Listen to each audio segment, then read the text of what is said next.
Hola, buenas tardes. A ver si hay alguien conectado. Son las 7 de la tarde, jueves 4 de junio, como habíamos previsto, para hoy nuestro segundo encuentro de los fenómenos en el cuerpo en el tiempo de la adolescencia. Vamos a esperar que la gente se vaya conectando. Yo pretendo ser muy puntual. Buenas tardes, Marisa, ¿cómo te va? Qué bueno saber que están. Javier, ¿cómo te va? Yo sé que este video queda grabado, entonces no hay problemas. La gente, si no lo puede ver en vivo, lo podrá ver después. A mí me gusta saber quién está del otro lado y de dónde son, porque entre los comentarios que leí de la primera clase, eh, me encontré con que había muchos analistas, muchos colegas, también muchos profesores, profesores de distintos niveles, primarios, secundarios y terciarios, y también gente interesada en la cuestión de la adolescencia porque tienen hijos adolescentes. Entonces, bueno, eso me permitió poder pensar la charla de hoy. eh, Gisela, Caro, me había olvidado que los mensajes se van para abajo, así que tengo que ir moviendo. Bueno, la idea era, hola Jessy, era saber con quién estoy hablando y es un modo de leerlos, es un modo de tenerlos enfrente. Así que, hola Mariana, me gustaría saber de dónde son porque me intriga. Sé que hay gente que conozco que es de Bahía. Mariana Iglesias, me acuerdo que estuviste en el primer encuentro. Eh, pero bueno, si quieren ir escribiendo, la idea es que antes de cerrar la transmisión yo pueda ir leyendo todos los comentarios. Hola Juli, Bachman, Patricia. Bueno, la idea es que si tienen algún comentario, eh, lo puedan ir haciendo, así yo antes de cerrar, Javier de Necochea, bueno, la idea es que pueda contestar las preguntas o los comentarios que ustedes hagan, ¿sí? No me quiero atrasar porque descubrí que el live de Facebook tiene un límite de 1 hora y media.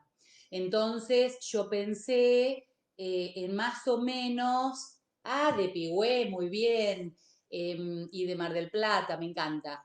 Me encanta, esto es una maravilla, lo que genera en las redes es una maravilla. De Miramar, Mariana.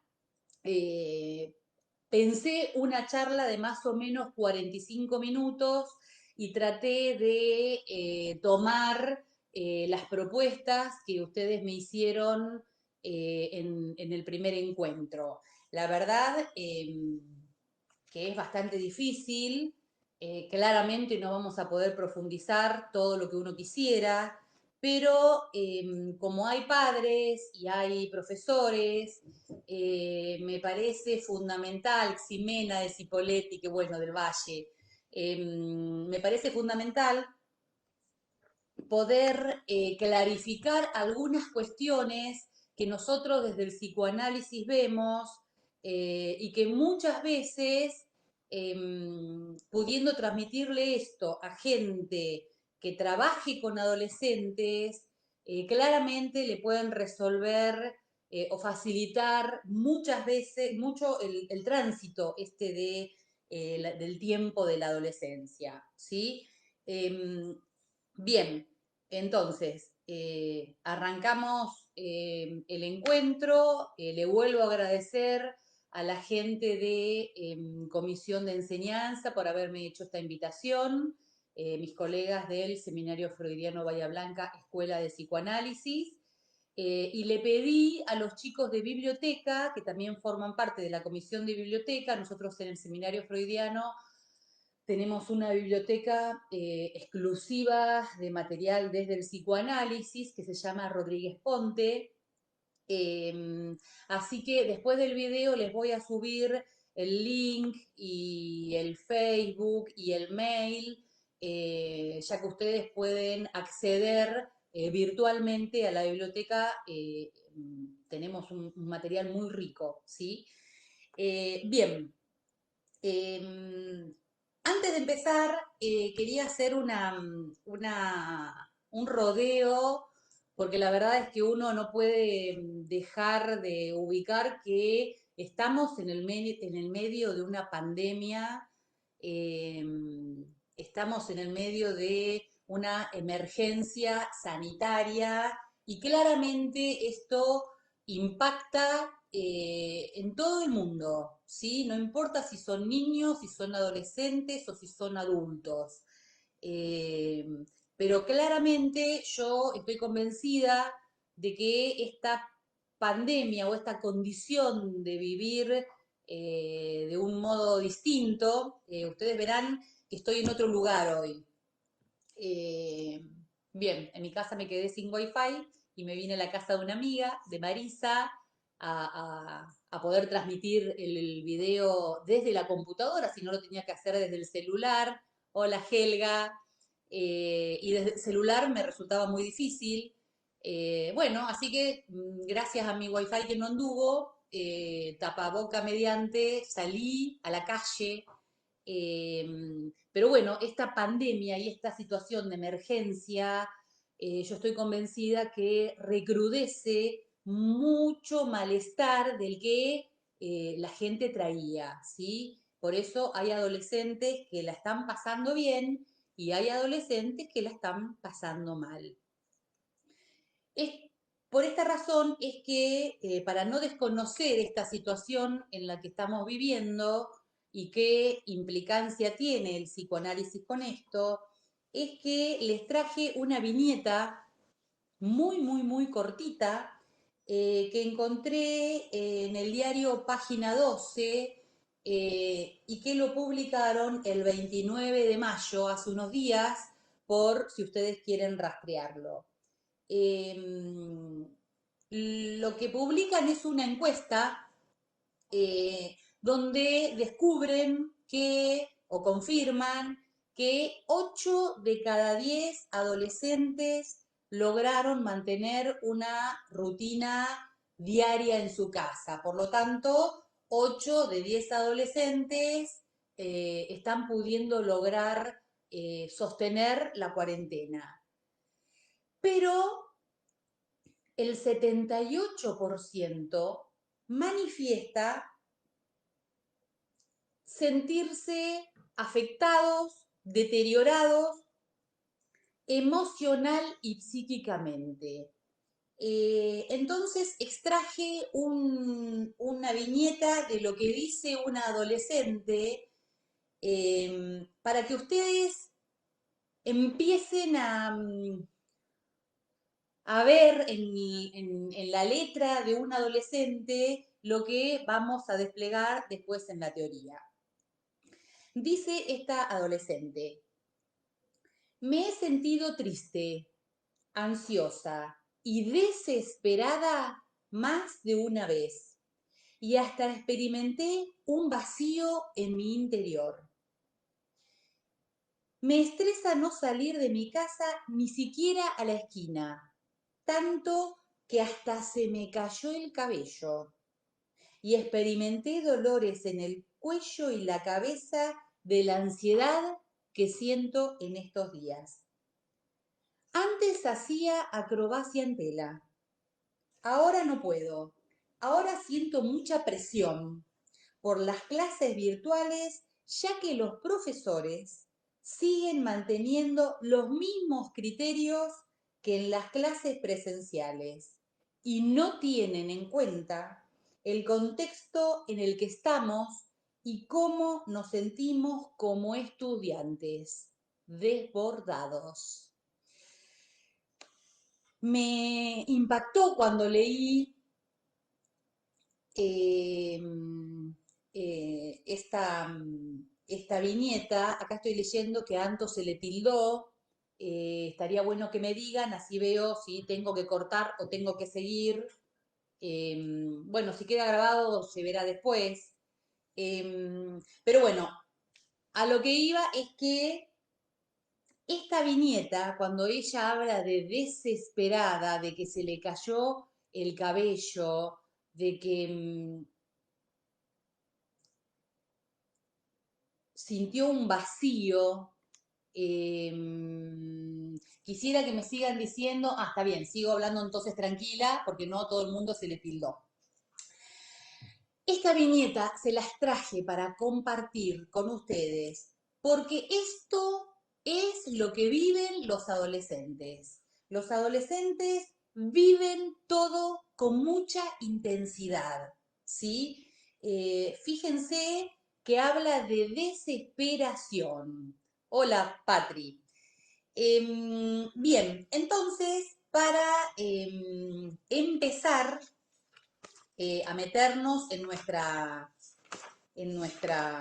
cuestión teórica, yo quería recordar algo rápidamente de lo que hablamos en nuestro primer encuentro cuando, gracias Rocío, y gracias cielo, cuando les decía que el cuerpo para el psicoanálisis no es el cuerpo de la biología, es un cuerpo atravesado por el significante, es un cuerpo que tiene 3 dimensiones, real, simbólico e imaginario, y en este tiempo, en el tiempo de la adolescencia, hay algo muy puntual que quería subrayar y tiene que ver con el deshacimiento.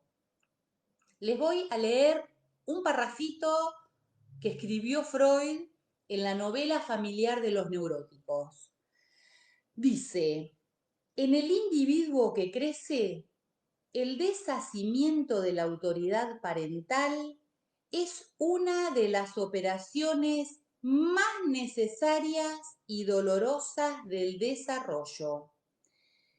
Es decir, que ese doloroso transitar del deshacimiento, que es de desasirse, ¿sí? Es con ese, no es de deshacerse, es lo contrario de asir, ¿sí? El deshacimiento de la autoridad parental es poder adueñarse de su deseo, soportando el descontento, si es que lo hay, del lado del otro. Y este doloroso transitar del deshacimiento al otro se inscribe muchas veces, no siempre, pero muchas veces, en los grafitis del espacio público, en los tatuajes en la superficie del cuerpo, en el diario público que hoy es Instagram, Facebook, WhatsApp, etc. Hola Flor. Y entonces, ya en el inicio de su obra, Lacan, retomando a Freud, afirmaba que en el análisis se trata de reescribir la historia. Y es por eso que les traje un graffiti que encontré, 2 en realidad, que encontré a la vuelta de mi casa, que me llamó la atención, yo no sé si ustedes lo alcanzan a ver, dice, Flor, justo saludé a Flor, gracias por aparecer en mi camino, te amo, Emma. Fíjense lo que representó o representa, no sé qué tiempo tiene este graffiti, para este Emma la aparición de Flor. Dice, gracias por aparecer en mi camino, como si balizara el sentido de la vida de alguien, ¿no? El amor no es un detalle en este tiempo de la adolescencia.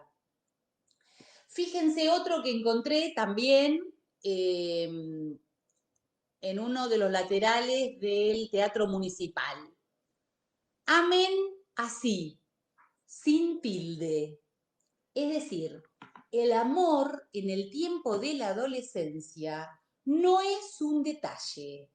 El adolescente requiere de sentirse sostenido, ¿sí? Y ese es una de las causas por la que muchas veces los adolescentes se sienten desamarrados, sin tener de dónde agarrarse, porque hay un desfallecimiento prematuro de ese otro que lo ve grande físicamente, lo ve independiente en condiciones de manejar un auto, de manejar plata, de votar, pero que aunque tenga 18 años no garantiza, por eso hablamos de tiempos, no garantiza que haya atravesado todas estas operaciones que se requieren para poder decir que alguien tramitó su adolescencia,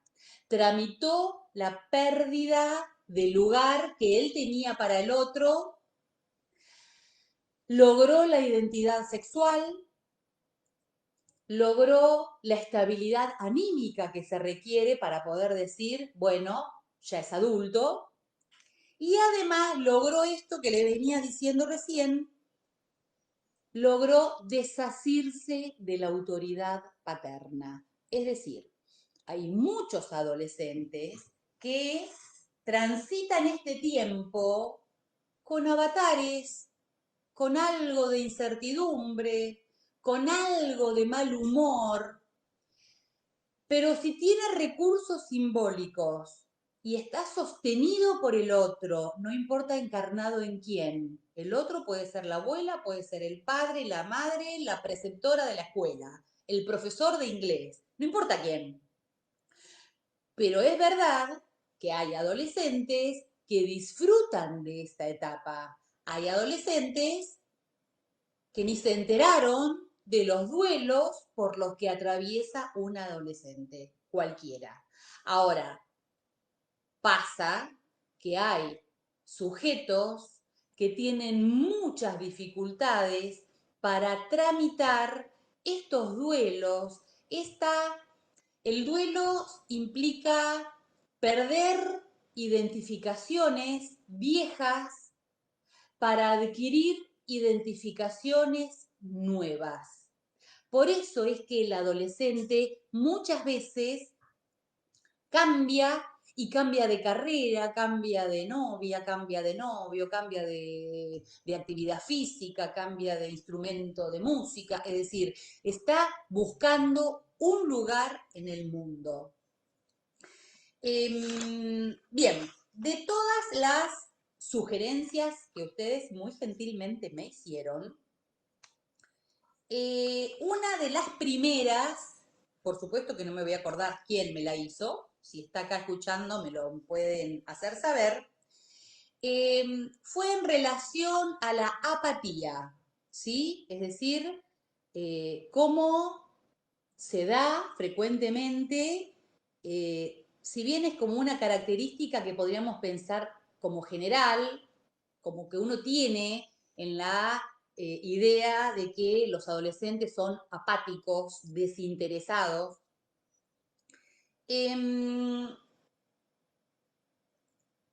Yo quise poder diferenciar la apatía de la inhibición, de la depresión, ¿sí? Primero, me parece que hay que tener cuidado cuando hablamos de apatía. Por lo general, uno ubica a la apatía en el salón de los profesores. Cuando se generaliza y se arma una construcción social de que todos los chicos tienen apatía, todos los chicos tienen desinterés, todos los chicos de tal año no prestan atención. Y me parece que es importante no caer en esa construcción social que viene de un saber totalizador que desconoce la singularidad del sujeto, ¿sí? Cuando hablamos de apatía en el ámbito escolar, cuando decimos que no prestan atención y es porque están en la adolescencia, me parece que es importante poder ubicar que en el proceso de aprendizaje o en el proceso de enseñanza, como se lo quiera ver, aparecen tres lugares. Por un lado, el lugar del maestro, como alteridad, como lugar de otro. En segundo lugar, el lugar de sujeto, que es el aprendiz, el alumno, para el psicoanálisis el sujeto. Y en tercer lugar, el objeto de interés, es decir, el objeto de estudio. Ese objeto de interés es compartido entre el profesor y el alumno, entre el otro y el sujeto. Solo prestará atención el alumno si se le ofrece algo que esté investido de antemano por el docente, por el maestro.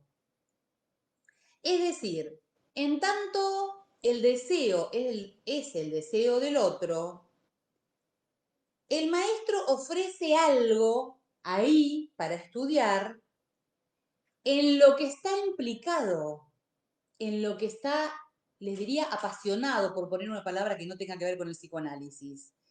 Ese enganche, esa cobertura libidinal hace de un objeto cualquiera un objeto deseable. Es decir, que no es lo mismo el profesor que va a repetir la clase que hace 15 años que da del mismo modo con el mismo material, a aquel profesor que está implicado con lo que quiere enseñar y puede transmitir algo del deseo. Seguramente ahí entonces los alumnos van a prestar atención, porque van a prestar atención a cambio de algo. Ahora, esto es la apatía en el ámbito de la escuela, que es distinto de la inhibición.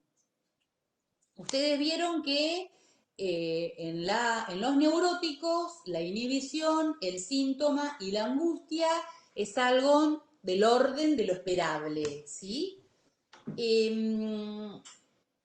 Tenemos que pensar a la inhibición, como dice Lacan, como algo eh, que no inhibe sería redundante, ¿no? Que no afecta solo a una función, sino que afecta a todo un sujeto. Dirá, estar inhibido es tener un síntoma en el museo. Etimológicamente, impedicare, que es de donde viene la palabra inhibir, significa estar tomado por la trampa. Dirá Lacan, alguien que está inhibido está tomado por la trampa del narcisismo. Y esto está relacionado con un mandato superyoico. ¿Qué quiere decir? Que si cuando ese superyo se constituyó de un modo severo con alguien, con un otro que sancionaba severamente eso que estaba fuera de lugar y que solamente el sujeto es reconocido o era reconocido cuando hacía lo que estaba esperado, eso que estaba bien para el otro, el super yo se identifica nada más que a ese otro cruel, riguroso. Entonces, frente al riesgo de hacer algo que no esté bien visto por el otro, se inhibe y no hace nada, ya que responde a la imagen especular, cree que solo es digno de amor cuando hace lo que el otro espera y el resto es desechable. Es decir, que si tuviéramos frente a nosotros un adolescente donde nosotros podemos leer la inhibición, nuestra función es la de poder ayudarlo, acompañarlo al adolescente a construir, ya que el adolescente en este tiempo, si está en esta posición, no tiene disponibilidad de significantes que le posibilite la resolución de esa inhibición. Entonces, por lo general, lo ideal es que la intervención del analista sea una intervención en lo real que suele producir en el sujeto la sensación de sentirse contenido, de sentirse cuidado, ¿sí? Esto es lo que produciría el pasaje del síntoma en el museo al síntoma en transferencia, que es lo que uno busca en estos casos. Ustedes me podrían preguntar, bueno, ¿y qué es una intervención en lo real? Una intervención en lo real es frente a alguien que no se anime a algo, bueno, anda y me llamás por teléfono o me envías un WhatsApp cuando llegues, ¿sí? Es decir, no se hace con cualquiera todo el tiempo, ¿sí? Es en situación de estar trabajando con un sujeto que está transitando la adolescencia, inhibido, ¿sí? No sé, se me vienen a la cabeza algunos ejemplos de pacientes adolescentes muy, muy capaces intelectualmente, inhibidos al momento de decidir una carrera universitaria por no atreverse a generar descontento en sus padres, que ellos tenían con mucha claridad decidido qué carrera era la ideal, ¿sí? Bueno, se me ocurren otras situaciones de chicos también con mucha capacidad de no atreverse a irse de la ciudad para no generar descontento de sus padres, ¿sí? Y esta es una inhibición muy fuerte que obstruye impide que uno se pueda adueñar de su vida, ¿sí? No es un detalle. Vimos la apatía, vimos la inhibición y ahora vamos a ver la depresión, que también es una causa muy común por la que un adolescente puede ser traído a la consulta. A veces traído, a veces piden, ¿sí? Lo sintomático, lo que se muestra primeramente suele ser el trastorno en el aprendizaje, con lo cual no estoy diciendo que cada vez que hay trastornos en el aprendizaje estamos hablando de la depresión, ¿sí? Pero uno de los modos de manifestarse la depresión en los adolescentes podría ser que se manifieste a través de trastornos en el aprendizaje o de adicciones. Entonces, ¿por qué resulta difícil de descubrir la depresión? Porque tiene características muy similares a las que socialmente reconocemos como típicas de la adolescencia. A mí se me cortó, ustedes avísenme si hay algo. Bien, creo que se corta la imagen, me quedo congelada. Díganme ustedes si me escuchan bien. Bien, gracias Mari. En la depresión, una de las características importantes es la prevalencia de la tristeza como un humor que se prolonga en el tiempo. Retraimiento social, o sea, algo que antes hacían, ir a un club, salir a la casa de sus amigos, cumpleaños, juntadas, previas, etcétera, dejan de hacerlo. Falta de dinamismo, ¿sí? Si hay algo, gracias Rocío, si hay algo que caracteriza al adolescente es que es dinámico.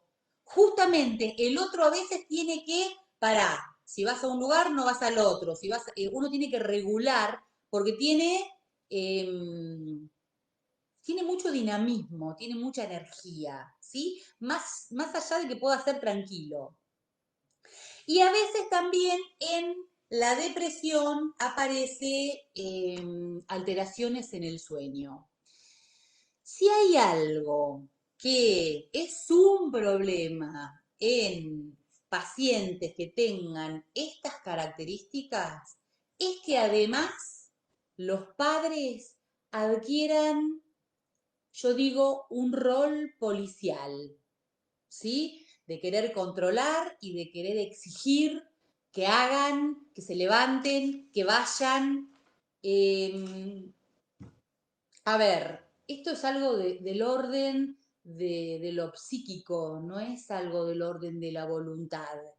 Y en este tiempo de la adolescencia puede aparecer la depresión justamente frente a la dificultad de despegue que tiene el adolescente. Entonces, si los padres van a adquirir un rol controlador, justamente lo que se hace es enquistar más lo sintomático.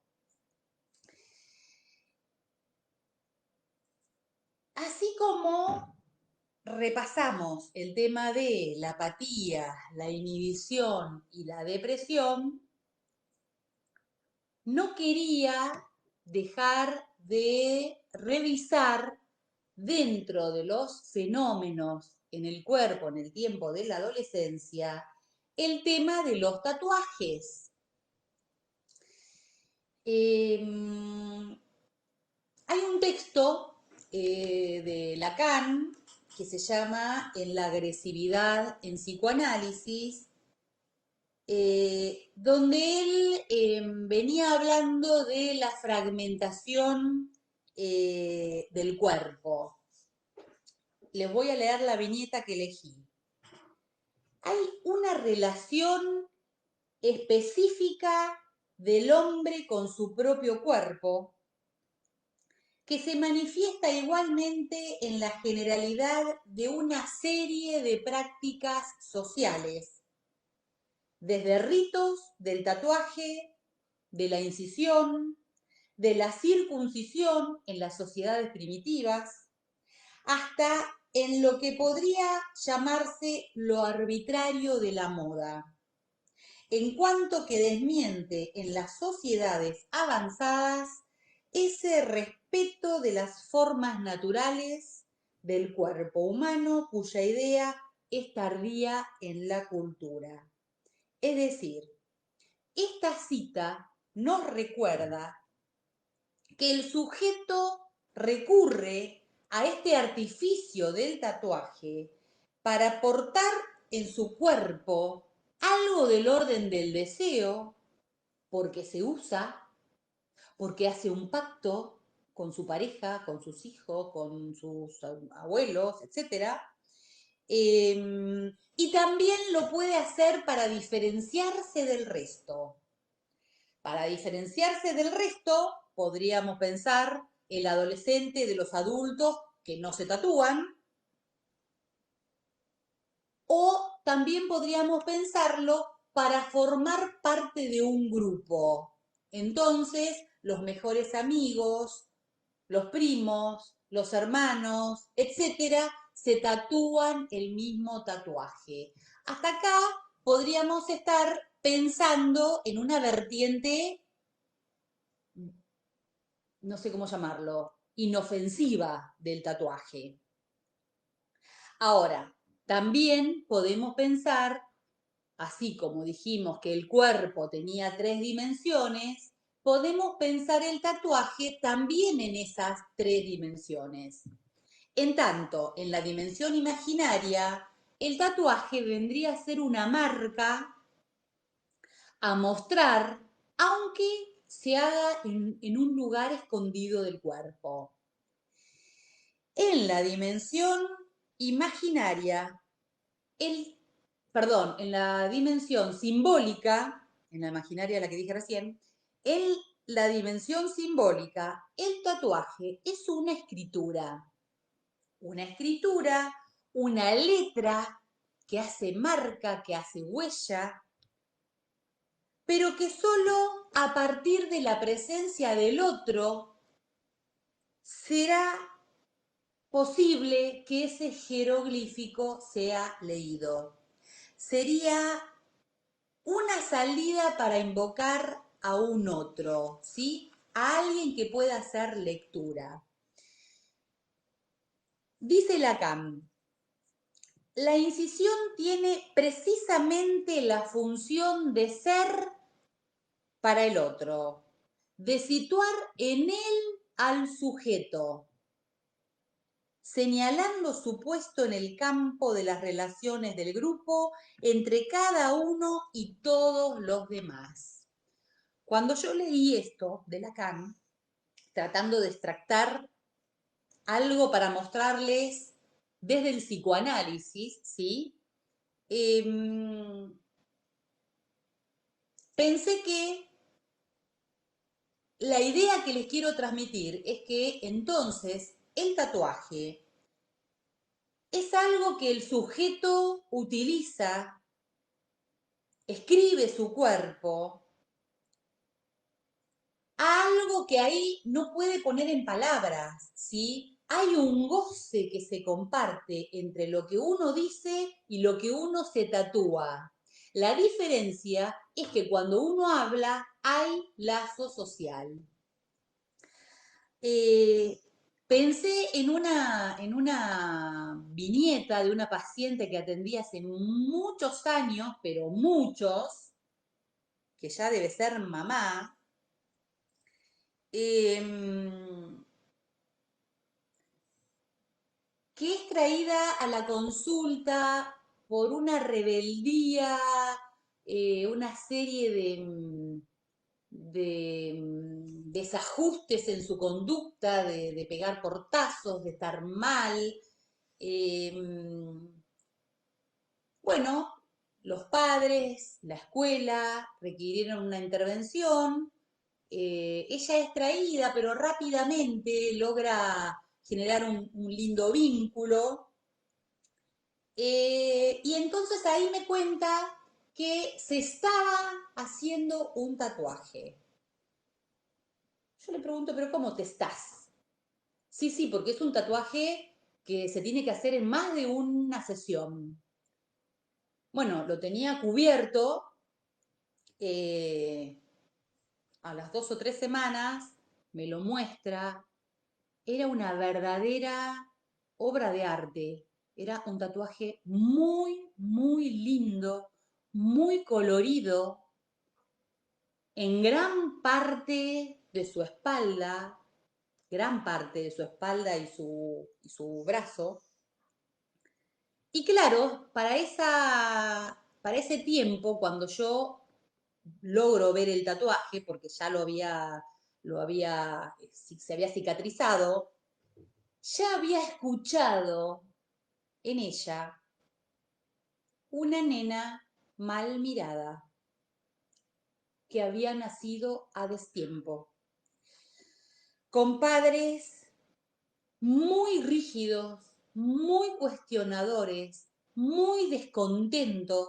Nunca había nada que les alcanzara, a tal punto que ella se las ingeniaba bastante bien para estar en su casa lo menos posible, porque ella decía, mi casa no es mi casa, ¿sí? Entonces, no era casual que haya elegido a escondidas de sus padres sin el permiso pertinente, un gran tatuaje, hermoso, colorido, me acuerdo que tenía mucho rojo, mucho verde, porque era un modo de atraer una buena mirada del otro, ¿sí? Bien, por suerte, después, sesiones mediantes, intervino la mamá la pudo alojar, después el papá se enteró mucho tiempo después de ese tatuaje, pero digo, los tatuajes no son azarosos, ¿sí? Siempre tienen un sentido para uno y cuando se habla muchas veces en terapia, a veces se diluye porque si se dijo, no se pone en el cuerpo, ¿sí? De la mano del tatuaje, porque tiene que ver con las marcas en el cuerpo, está el famoso cutting. El cutting tiene que ver con cortar la piel superficialmente en distintos lugares del cuerpo. Pueden ser en los brazos, pueden ser en las muñecas, a veces en las piernas o en las caderas. Y tiene estas características. Se hace en lugares donde sea fácil ocultarlos, se hace de un modo superficial, pero casualmente es descubierto, es visto por alguien que ese sujeto sabe que se va a preocupar, que lo va a atender. A veces profesores, a veces preceptores, a veces amigos que uno sabe que tienen padres que son muy continentes. Y azarosamente lo primero que dicen es, ay, por favor, no se los cuentes a mis viejos. Yo en esto quiero ser muy puntual.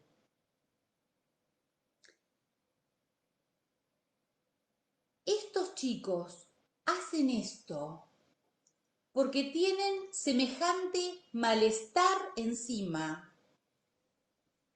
que no logran ponerlo en palabras, no logran tramitarlo.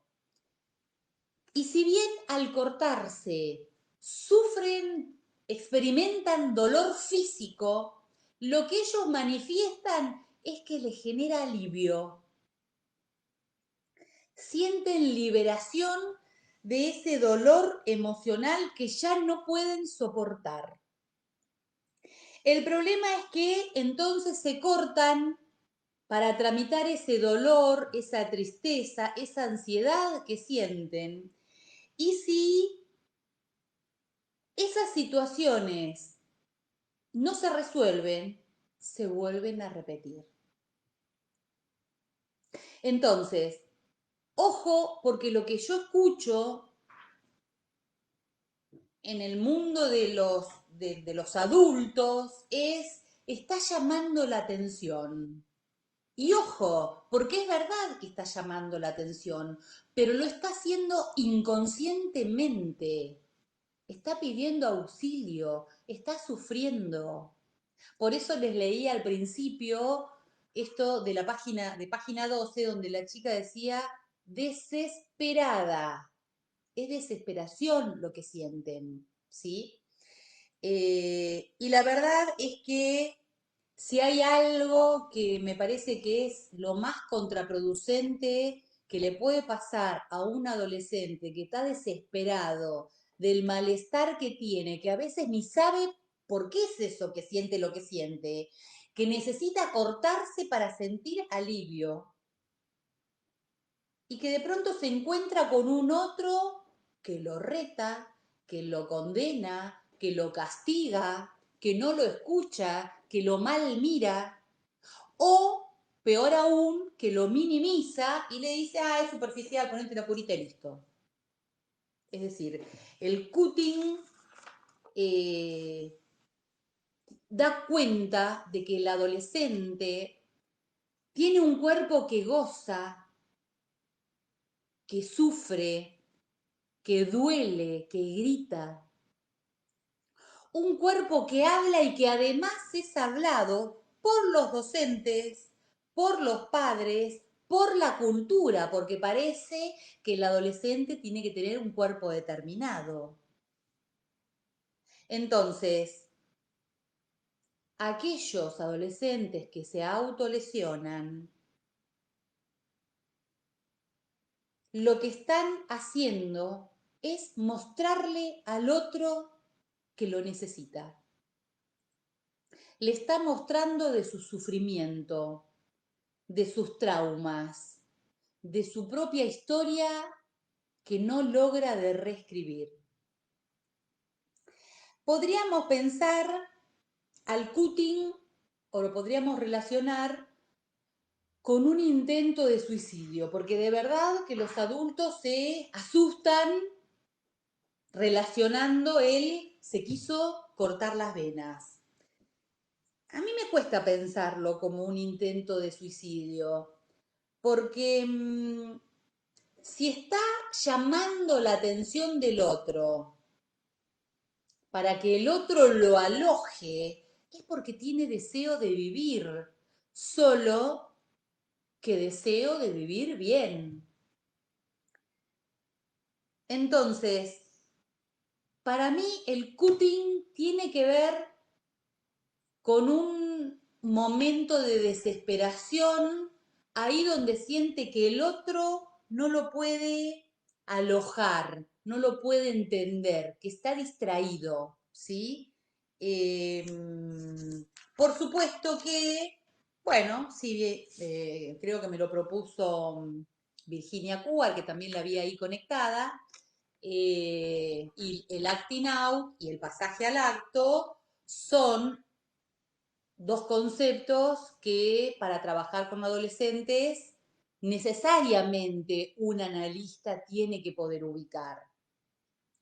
Cuando hablamos de acting out, estamos hablando de una escena que el adolescente, en este caso, porque estamos hablando de adolescentes, también se da en adultos, pero es una escena donde el sujeto muestra algo,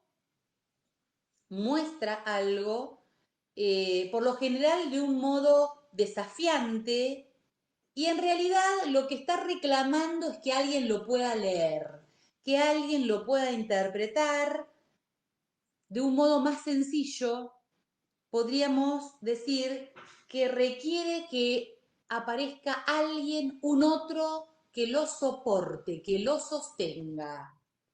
Es decir, que el analista tiene que poder ofrecerse en ese lugar, en transferencia, para que eso que él no soporta lo pueda poner en significantes, en palabras. Ahora, muchas veces ocurre que los adolescentes no les alcanza expresar este llamado de atención inconsciente, lo vuelvo a repetir, no es un adolescente maleducado que le quiere complicar la vida a sus padres, es un adolescente desesperado que no sabe de qué modo pedir auxilio. Y entonces, muchas veces se repiten los acting out, que quiere decir actuar afuera de la escena, y se pasa a algo peor que tiene que ver con el pasaje al acto. El pasaje al acto es una figura, un concepto que Lacan extrae de la psiquiatría clásica para poner en evidencia la estructura de todo acto. El sujeto no es el mismo después de un acto, en la medida que en todo acto verdadero hay transgresión, tiene relación con la pulsión de muerte. Entonces, El pasaje al acto es más grave que el acting out. El sujeto puede perder la vida, ¿sí? Arrojándose de la escena, ¿sí? Porque hay algo que no puede soportar y seguramente tiene que ver con la certeza de que ese otro no va a poder alojar lo que él tiene para decir o lo que él tiene para poner en palabras. A veces una materia, una carrera abandonada, la sexualidad, ¿sí? El pasaje al acto se anuncia.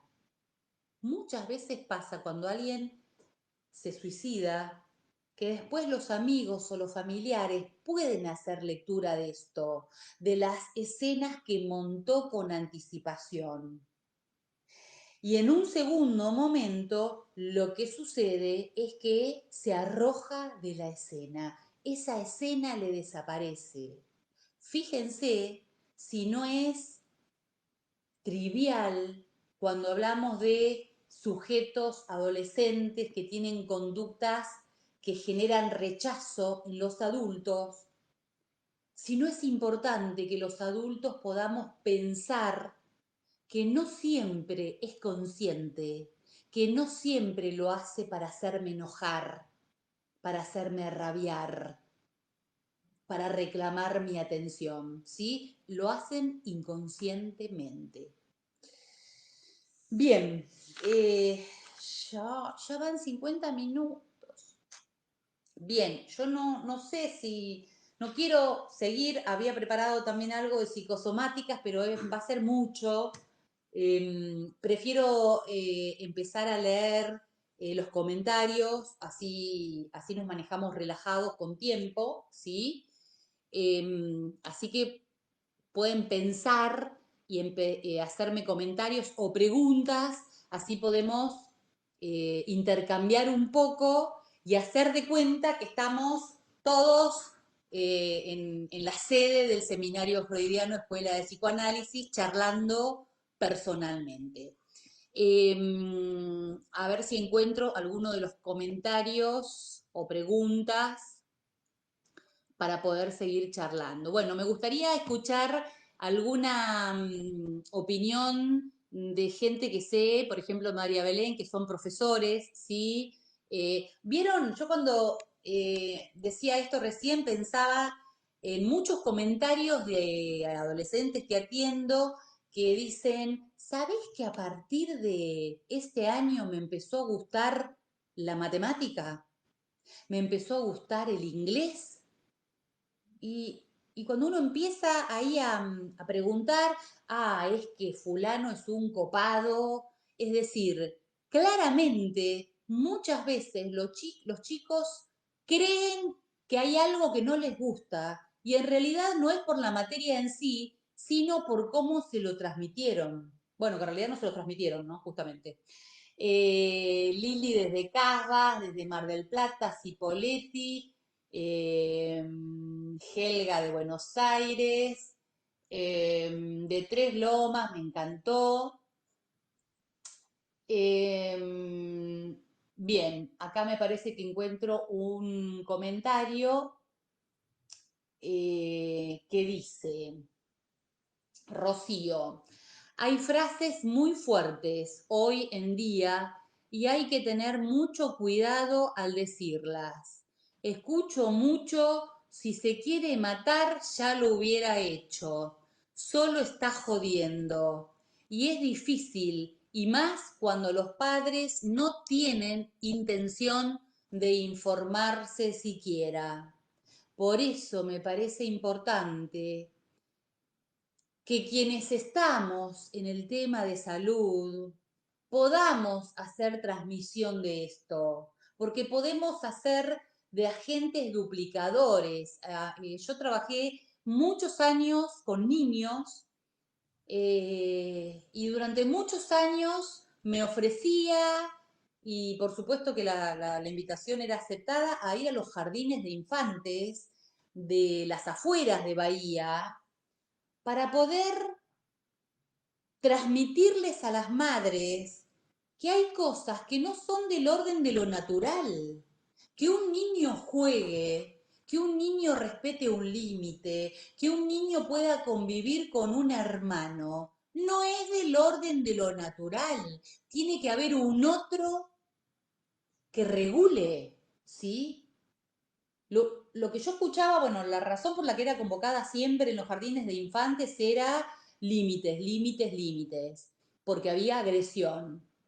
Y las madres me decían, pero ¿cómo? Si son hermanos, si tienen la misma sangre, ¿cómo no se van a amar? Les puedo contar muchos casos de los que he atendido de hermanos que no se hablan durante 20 años porque tienen el campo en sucesión y se están peleando por 5 metros. Entonces, no es natural que un hermano ame a otro, que un hermano respete a otro, que un hermano soporte que el otro piense distinto ideológicamente, políticamente, económicamente. No es natural. Por eso también creo que cuando uno trabaja con adolescentes, no está de más que podamos hacer transmisión de que hay conceptos que se manifiestan en la conducta de los adolescentes que no tiene que ver con lo que uno organiza, ¿sí? Pensemos en las 4 formaciones del inconsciente: síntomas, chistes, sueños, síntomas, sueños, chistes. Díganme la que me falta, por favor. Síntomas, chistes, sueños y actos fallidos. ¿Quién no los tuvo? ¿Quién no los tuvo? Los tenemos, los tenemos porque padecemos de inconsciente. ¿Quién no tuvo esto de levantarse una mañana y de decir, bueno, hoy no le voy a hablar mal a nadie, voy a tratar de ser cauteloso? Sin embargo, uno termina el día habiendo dicho cosas que no quiso decir y habiendo no dicho cosas que debió haber dicho. Este fue el gran descubrimiento de Freud. Estamos comandados por el inconsciente, no somos los dueños absolutos de nuestra conducta. Y yo recibo madres, año 2020, que me dicen, le pregunté de todos los modos posibles qué es lo que le pasa y no me lo quiere decir. No puede, no puede porque no sabe. Lo sabe su inconsciente y ese propio sujeto no sabe que lo sabe. ¿Sí? Bien, Rocío, creo que te contesté. Andrea, ¿qué pasa con la ira? ¿Cómo se maneja en un adolescente? Linda pregunta. Carolina, ¿podés repetir lo imaginario en el tatuaje? Bueno, vamos por partes. Ah, ¿tengo más? Eh, hace más videos. Nicolasa Galeano desde México. Qué maravilla, chicos. Esto me encantó. Es como viajar a la Regueira, a México, a Puerto Madryn. Ay, a Puerto Madryn, qué desastre lo que pasó en Puerto Madryn. Bueno, esperen que no me quiero distraer. La ira. La ira da cuenta de que hay impotencia. Cuando los chicos tienen ira, es una manifestación, es un fenómeno en el cuerpo. No lo pueden soportar. Entonces, es necesario, por supuesto que si la familia lo pudiera escuchar y lo pudiera alojar de un modo conveniente, estaría perfecto.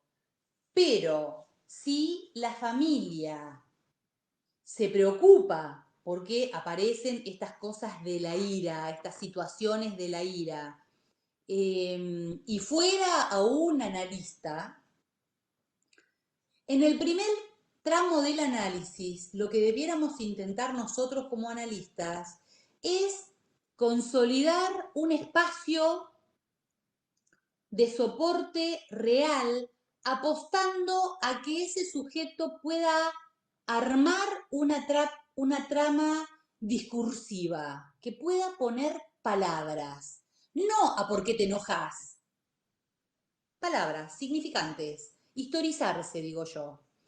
Es decir, poder lograr que ese sujeto se implique subjetivamente, pero no de un modo liviano, no de un modo, no hay que simplificar esto de la famosa inversión dialéctica de, bueno, ¿y vos qué tenés que ver con lo que te pasa? Cuando un sujeto está constituyendo su estructura y está en este tiempo de la adolescencia y tiene estas manifestaciones de ira que lo alejan a veces de su novia, de sus pares, etc. Lo último que tengo que hacer es simplificar esta cuestión de la implicancia, porque como él no sabe lo que le pasa a él o ella, lo que genero es que ese sujeto quede abroquelado al goce de la culpa. Entonces hay que hacer un trabajo muy cuidadoso para que aparezca esa trama significante que seguramente le va a permitir tramitar este enojo o esta frustración de un modo distinto. Carolina Suárez. Estoy preocupada porque estoy mirando el relojito y dice 1:01 y dice que se corta. O sea, si ustedes ven que yo desaparezco y no los saludo, no es de maleducada, porque el Facebook se cortó. Caro, Suárez Puente, ¿podés repetir lo imaginario en el tatuaje? Sí, lo imaginario en el tatuaje es pensar el tatuaje como una marca a mostrar, aunque se haga en un lugar del cuerpo escondido. No es más, a ver, yo escucho cuando los adultos le dicen a los adolescentes, pero ¿qué necesidad tenés de tatuarte? Eh, en la imagen, el tatuaje es la pulsión que se da a ver. Tiene que ver con un tiempo pulsional del fantasma, ¿sí? Lo hilvanamos más fino. Y es una imagen en un tiempo, es como un modo de darse a ver por el otro. Creo que ahí te contesté. Por eso es importante que podamos ubicar que ese tatuaje es para ser mirado, para ser leído, para ser escuchado por el otro. ¿Sí? No sé si te contesté. Bien, Camila desde Regueira, Puerto Madryn. Jorgelina, estoy en el último año del profesorado de psicología. ¿Cómo debería ser el rol docente frente a una situación de autolesión? Me encantó tu pregunta, Jorgelina. Bien, yo no soy docente, probablemente desde el Ministerio de Educación exista un protocolo de cómo actuar frente a un dicho de me quiero suicidar o me quiero morir o la vida no tiene sentido, o, como vos preguntás, de autolesión. Si hay algo que yo siempre digo como una fórmula, creo que simple, pero difícil a la vez, porque yo también entiendo en esta situación, leía esta semana una publicación que circuló por las redes en relación al descontento que tienen los alumnos de la Universidad Nacional del Sur, ahí donde se detectó que un 30% del alumnado dejó de cursar alguna materia por sentirse muy presionado con esta modalidad virtual. Y un 9% están pensando en dejar la carrera, por lo menos por este año. Es decir, yo entiendo que los docentes también están sobrepasados por esta situación.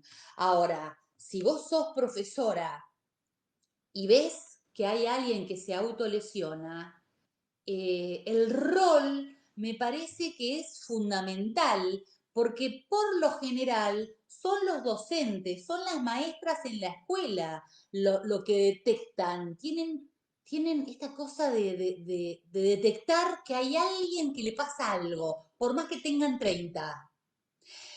Y lo que vos debieras hacer como profesora es acercarte, es no exponerlo o exponerla, mostrarle que a vos te importa lo que a ese le pasa, poder facilitarle el modo de alojarlo y de no juzgarlo, de no castigarlo, de no amenazarlo. Si no lo hablas con tus padres, lo voy a hablar yo, ¿sí?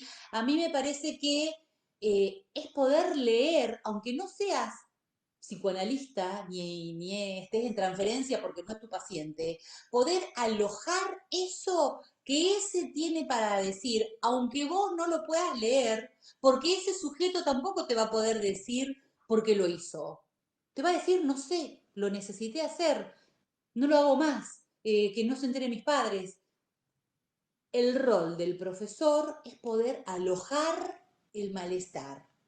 Si ustedes por ahí piensan en sus escuelas primarias o en sus escuelas secundarias, uno siempre puede ubicar a la portera o a la secretaria o a la vice o a la de matemática que por alguna razón vio en nosotros y nos pudo distinguir como alguien distinto al grupo.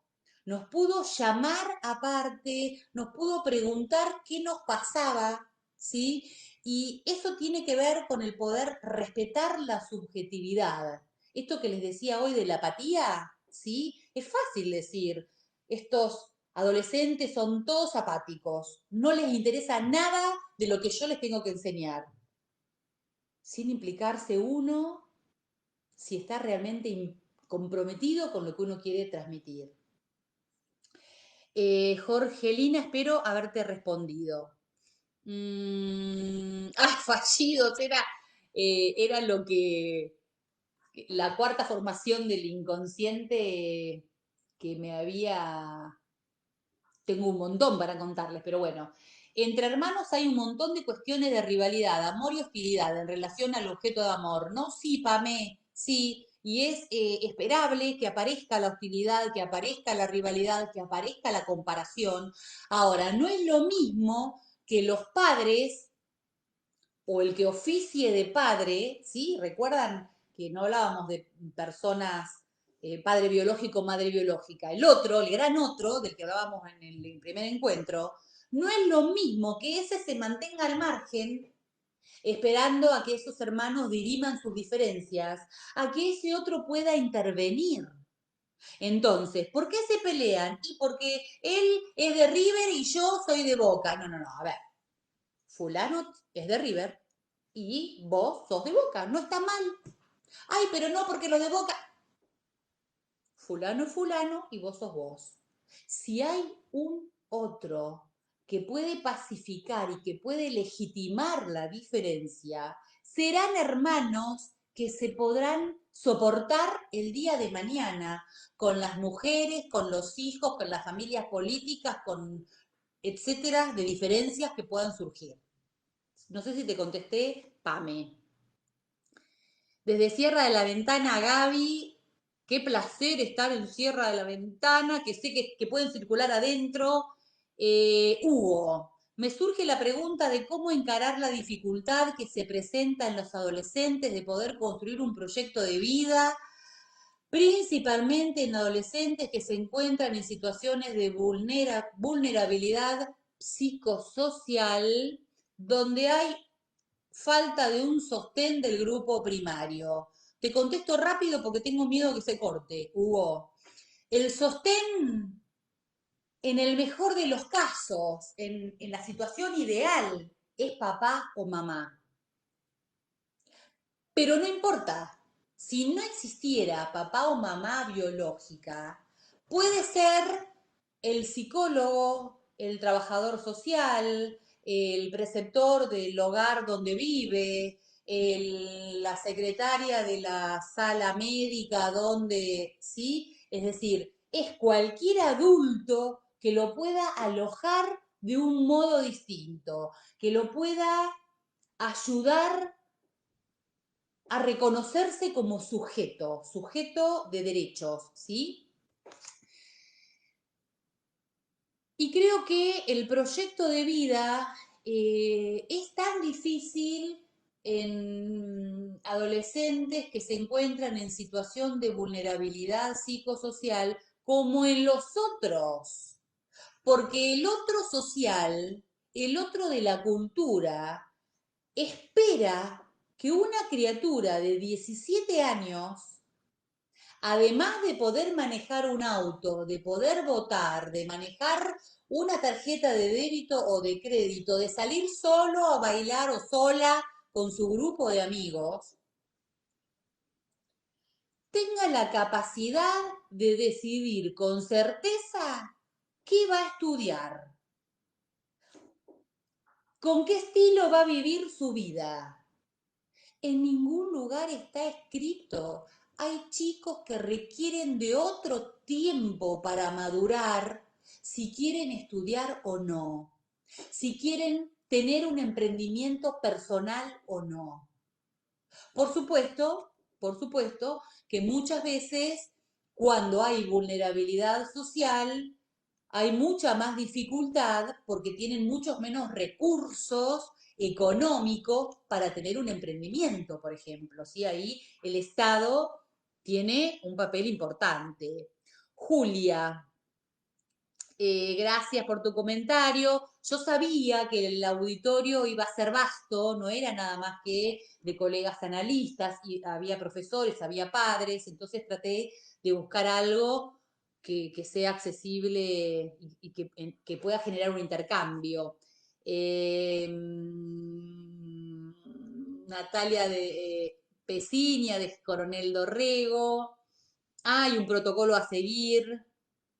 Bien, debe ser respaldado por un directivo. Estaría bueno que el directivo pueda ubicar que ese corte, ese cutting, ese acting que hizo el adolescente es porque está sufriendo y lo hizo inconscientemente, no lo hizo para complicarle la vida al directivo, ¿sí? A veces, yo me acuerdo, a ver si tengo tiempo de contar esto, alguna vez de una paciente que tuvo un acting out, una excitación psicomotriz, eh, y me convocaba, y cuando yo llegué al hospital, la familia estaba muy, muy, muy enojada porque el médico psiquiatra que la atendió en la guardia le dijo, quédense tranquilos, porque esto fue un llamado de atención, no fue un brote psicótico. Y la verdad es que a mí me costó mucho trabajo poder hacerles entender a esa familia que un llamado de atención no es desde la conciencia, no es un mal comportamiento, ¿sí? No es una travesura, es algo que no pudo dejar de hacer, ¿sí? Es como un ataque de pánico. Nadie dice, bueno, voy a tener un ataque de pánico. A ver, a mí hoy se me cortó el wifi, ¿qué hice? Marisa, ¿puedo ir a tu casa? Necesito un enchufe y tener wifi. Bueno, podría haber hecho un ataque de pánico y les avisaba que hoy no se podía dar la clase. El que no tiene la estructura para hacerlo no puede inventar un ataque de pánico, no puede inventar un Putin, ¿sí? No sé si me fui por las ramas, me suele ocurrir. El mayor padecimiento, dice Anto Torcuati, el mayor padecimiento de los adolescentes no está en el aislamiento social porque se genera un contacto por redes con amigos, sino más bien el padecimiento corporal, no estar cerca del otro. En la adolescencia es un momento donde se toma distancia corporalmente de los padres y se acerca a los pares. Tomé este aporte de una psicóloga. Sí, yo coincido, Anto, pero también coincido en que hay alguien que me comentó en el primer encuentro si esta cuestión de el encierro no los ponía en riesgo los sujetos adolescentes de volver a la endogamia. Y yo quiero ser muy cautelosa con esto. La exogamia tiene que ver con el sentirse a gusto con el afuera de la familia de origen. Lo que no quiere decir que me tenga que ir a vivir afuera. Es decir, hay adolescentes que viven con sus padres y pueden sostener una exogamia perfectamente. Y hay adolescentes que se van a estudiar a La Plata y la llaman a la madre 17 veces por día para ver si para hacer la milanesa primero hay que poner el huevo o hay que poner el pan. Entonces, la distancia geográfica no garantiza el pasaje a la exogamia. No sé si con eso te contesté, Anto, pero es verdad, retomando lo que vos me decís, que cuando hay una relación endeble, complicada con los padres, la situación de aislamiento recrudece este vínculo, ¿sí? Porque por eso todo el mundo salió a decir cuando aparece esta cuestión de la cuarentena, flexibilicemos, tengamos más tolerancia, dejemos que duerman un rato más, que hagan la tarea a deshora, ¿sí? Porque la verdad es que hay familias que se han transformado en una batalla campal. ¿Cómo pensás el trabajo con adolescentes con síntomas depresivos? Mariana, ¿cómo hago para contestarte esto en 5 minutos? Bueno, en principio te diría volver a generar, yo hablo mucho de historizarse, ¿sí? De generar un vínculo transferencial para que el adolescente pueda confiar, que no se sienta juzgado, que no se sienta apurado. El analista no es un ortopedista, nosotros no ajustamos a los adolescentes. El analista tiene que apostar a que atrás de ese cuerpo depresivo, desganado, apático, abúlico, etcétera, hay un sujeto deseante. Entonces, lo que nosotros tenemos que poder generar es que ese pueda hablar, pueda asociar, pueda reescribir su historia, pueda confiar y pueda correr riesgos. Esto lleva tiempo, pero la función del analista en estos tiempos es el de poder subjetivar sus marcas, ligar el goce al decir, más analíticamente. ¿Para qué? Ligar el goce al decir para poder armar un síntoma que es una formación del inconsciente que tiene una parte que genera sufrimiento, pero también que genera movilidad, ¿sí? No sé si te contesté, Mariana, pero la verdad es que es un tema para hablar mucho. En muchos casos son los mismos chicos los que se acercan y te cuentan, bueno, se acercan María Belén porque saben que a vos te pueden contar. Claramente, algo mostraste de tu deseo, de tu poder alojar la diferencia o el modo de vestirse o el modo de pintarse el pelo de color o el modo de tatuarse, ¿sí? Es decir, yo la verdad es que cuando viene alguien tatuado, le pregunto, ¿qué es? ¿Y qué significa? Bueno, es una punta para poder empezar a hablar, ¿sí? En educación sería importante, Mónica Aguiar, ¿cómo te va? Sería importante el trabajo institucional en red junto al equipo de orientación escolar como punto de partida con padres y otras instituciones. Se cortó la transmisión, se tildó, yo sigo viendo. Vos actualizaste. El encuentro pasado se habilitó inmediatamente otro acceso cuando sucedió lo mismo. Ahora no aparece esa posibilidad. Ay, no me digan que se cortó. Pensaba exactamente lo mismo en muchas instituciones educativas. Bien, parece que no a todo el mundo se le cortó, así que al que se le cortó podrá ver el video. eh, Mónica García, algo así como psicosomáticas en adolescentes es un tema apasionante. Eh, Bien, gracias Mariana. La verdad, psicosomáticas, anorexia y bulimia, hay mucho tema para hablar en adolescencia, será por eso que a mí me apasiona tanto, ¿sí? Son 1 hora y 20 llevamos.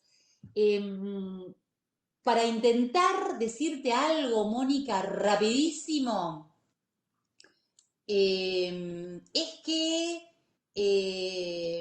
los fenómenos psicosomáticos, que por supuesto no son exclusivos de los adolescentes, también se da en adultos, dañan al cuerpo, pero es importante la enunciación del sujeto, por lo que la aparición de una lesión puede lograr estatuto de síntoma, que sería la idea.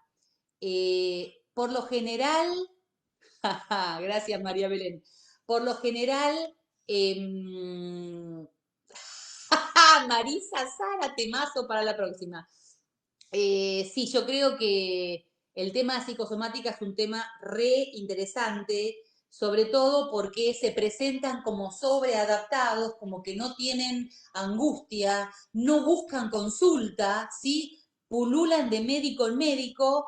eh, Javier Valente, no. A mí enseñanza me propuso 2 encuentros y este es el último. No les quiero prometer nada, pero a través de las redes, si armamos algo en otro momento, se van a enterar. Eh, Les decía que los sujetos que tienen fenómenos, que sufren fenómenos psicosomáticos en el cuerpo, tienen mucha resistencia al tratamiento, ¿sí? Por eso hay una metáfora que Lacan toma de Freud para estudiar este tipo de casuística, y es la metáfora del grano de arena en el centro de la perla. Se los dejo para que lo estudien, para que lo rastreen. Realmente es súper interesante, pero bueno, llevamos 1 hora y 22 y esto se va a cortar en cualquier momento. La verdad es que les recontra agradezco que se hayan podido conectar. Gracias también a la gente de México y bueno, de todos los lugares que ya mencioné. Fue un placer verdadero compartir con ustedes. Eh, Vamos a dejar los videos subidos en la página del Seminario Freudiano. Ahí también va a estar mi mail por si hay alguna pregunta o algún comentario o algo que quieran que yo les pueda ampliar, será con todo placer. Pero bueno, esta fue una apuesta a hacer algo de transmisión del psicoanálisis en este tiempo donde parece que lo virtual tomó la escena, ¿sí? Así que bueno, les agradezco una vez más a cada uno de ustedes y seguramente, por lo menos lo que pasó en el primer encuentro, es que mucha gente que después descubre que queda el video grabado, lo ve en otro momento, ¿sí? Hola André. En el primer encuentro hubieron más de 1000 reproducciones y la verdad es que, hola Ileana, la verdad es que es un placer saber que uno es escuchado, ¿no? Y que podamos generar este intercambio. Bien, antes de que el Facebook me desaloje, me despido yo. Bueno, les agradezco a todos los saludos y los comentarios. Por supuesto que quedo a disposición por si hay algo puntual que quieran que les aclare o que podamos ampliar a través del mail sí, del mail sería porque el Facebook es el del seminario.